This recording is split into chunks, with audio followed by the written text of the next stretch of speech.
This is my dream sword, custom made for me to my specifications. Or at least it's supposed to be. We'll get into that. But you might be thinking, hey, he's a longsword guy. Why is his dream sword a one-handed sword? Because it isn't. Not entirely. That extended pommel is extended for a reason. It is a longsword in disguise. This style of sword dates to the late 16th century in southern Germany. You can find some examples in the Wallace collection. An almost universal feature of these swords is a thumb ring that you can hook your thumb over for extra purchase while you're fingering the guard there. I had that removed from mine because I wanted to retain the ability to pivot the sword out to the flap like this. But there's still enough of a shelf left on the guard that you can hook your thumb onto that and approximate the effect. I had the swordsmith Arann Reichhardt throw in some pierced fullers, because why not? They're gorgeous. So deviated from the historical examples by going with a bare wooden grip because it's pretty and I like it. It's not like the lack of traction is going to result in my hand going anywhere. We have that nice rib stop there at the bottom and my hand's pretty much stuck in the guard anyways.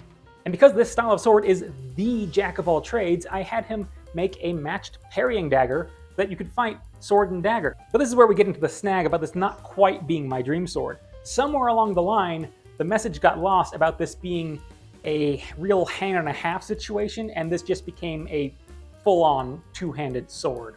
You can make a swing with it, but oh, that's a hard one to stop. Two-handed, it works better, a lot better, but it is still a very blade-heavy sword, and that is not really what I was looking for. I really don't want to send this thing all the way back to Italy for alterations, but I have got to do something about this blade. It is such a cleaver. I think this thing is the most blade-heavy sword I own.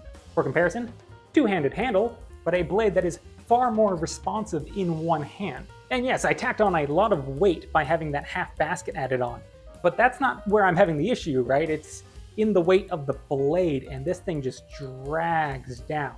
Just compare the point of balance on these two. Despite all the extra metal in the hilt on my custom sword, the point of balance is still significantly further forward. And before anybody says anything, these piercings are a negligible amount of weight in the scheme of things. It's not that. The more likely culprit is how thick this blade remains, even all the way up to the tip.